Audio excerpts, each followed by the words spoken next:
তো এই যে পালসার বাইকটা দেখতে পাচ্ছেন, এটাতে চাবি অফ করুক বা অন করুক নিউট্রাল বাতি জ্বলে থাকে। মিটারে পাওয়ার আসতেছে না, আপনাদেরকে দেখাবো, আমি একটু দেখিয়ে দিচ্ছি। চাবি অফ করলেও জ্বলে থাকে, অন করলেও জ্বলে। এই যে দেখুন চাবি অফ করা, নিউট্রাল বাতি জ্বলে আসে। এখন এটাকে অন করব, দেখুন অন করার সাথে সাথে হালকা একটু পাওয়ারটা বেড়ে গেল, দেখুন এই যে অফ করে দিলাম জ্বলে আসে, আবার অন করলাম এই যে হালকা বেড়ে গেছে। এই সমস্যাটা দীর্ঘদিন যাবত ভুগতেছে। সমস্যাটি কোথা থেকে আসতেছে, কেন আসতেছে? সেলফ নিতেছে না, দেখুন সেলফও নিতেছে না। তো এখন সাইড কভারটা খুলবো, তা একটু খুলে দেখবো এখানে কোনো সমস্যা আছে কিনা, লুজ কানেকশন আছে কিনা।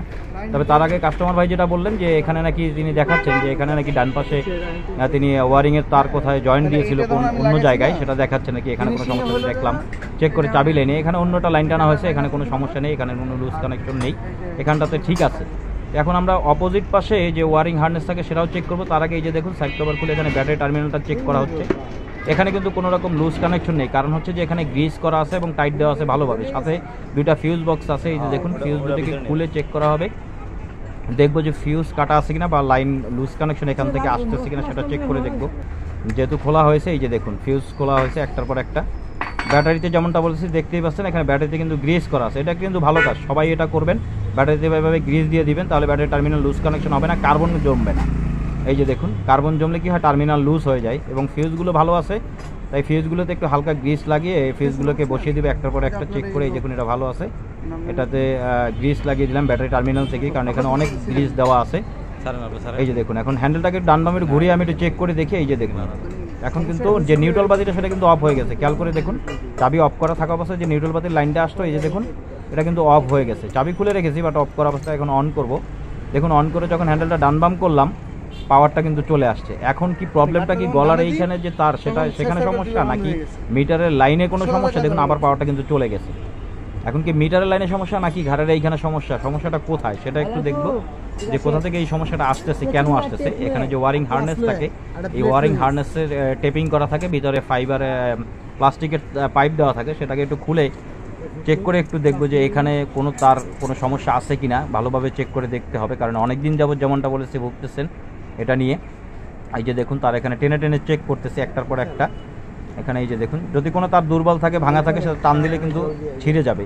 এই যে দেখুন ছিঁড়ে গেল, বলতে না বলতেই ছিঁড়ে গেল। এই যে দেখুন এখানে একটা তার ছিঁড়ে গেল। এই তারটা আসলে যেহেতু এখান থেকে ছিঁড়ে গেছে, আরও কোথাও সমস্যা থাকতে পারে, আরও অন্য তারের সমস্যা থাকতে পারে। আমরা একটা একটা করে চেক করব, একটা একটা তার টান দিয়ে চেক করে দেখবো। এখানে যে তারটা ছিঁড়ে গেছে সেই তারটাও একটু উপর দুই দিক থেকে, আপনারাও যখন চেক করবেন তখন দুই দিক থেকেই চেক করবেন। এই যে দেখুন নিচের তারটা এই যে চেক করা হচ্ছে, নিচে যে তারটা ছিঁড়েছে সেটাকেও একটু এখন টান দিয়ে দেখবো, কারণ ভিতরের থেকেও ছিঁড়া থাকতে পারে।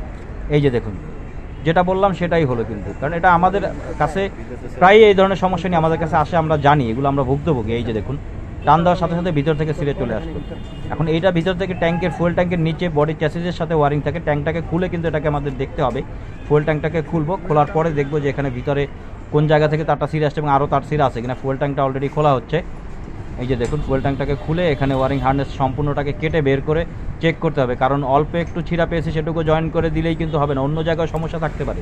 আর এখানে এই যে দেখুন পাইপটা যখন খুলতেছে তখন কিন্তু এখান থেকে পানি পড়তেছে, এটা সম্পূর্ণ ওয়ারিং হার্নেসটাই কিন্তু ভিজা আছে।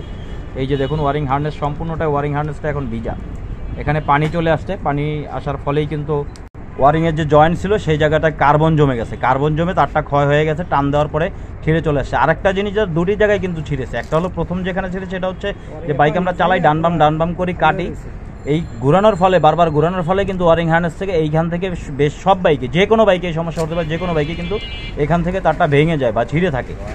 এটা কিন্তু বেশিরভাগ বাইকে এই সমস্যাটা দেখা দেয়, এখান থেকে যে জয়েন্ট ঘাড়ের এখানে ছিঁড়ে যায়। এখন এটাকে এই যে দেখুন ঠিক এই জায়গাটা থেকে ছিঁড়েছে, আমি দেখাবো আপনার কাছ থেকে। এখান থেকে আমরা জয়েন্ট দিব এবং অন্য তারগুলো চেক করে দেখলাম কোথাও ভাঙা আছে কিনা। এই যে দেখুন এই জায়গাটা থেকে আসলে ছিঁড়ে চলে আসছে, জয়েন্ট ছিল, এটা কোম্পানি থেকে এখানে রিপিট করে জয়েন্ট করা ছিল, এই জায়গাটা থেকে ছিঁড়ে আসছে। এবং ঘাড়ের এখান থেকে ছিঁড়ে আসছে হলো যে ঘুরানো হয়, ঘুরানোর ফলে এখান থেকে ভেঙে গেছে। তো অন্য কোনো তার কিন্তু আর ছিঁড়া নেই বা অন্য কোনো তার ভাঙা নেই, সবগুলোই কিন্তু চেক করেছি এ টু জেড, কোনো তারে কোনো সমস্যা নেই, শুধু এখানেই সমস্যা। এটাকে ভালোভাবে জয়েন্ট করে টেপিং করে দিব, জয়েন্টটাকে ভালোভাবে করে শক্ত করে দিতে হবে, শক্ত তার দিয়ে দিতে হবে, নর্মাল তার দিয়ে দিলে কিন্তু হবে না, এখানে ওয়ারিং হার্নেসের তার দিয়ে দিতে হবে।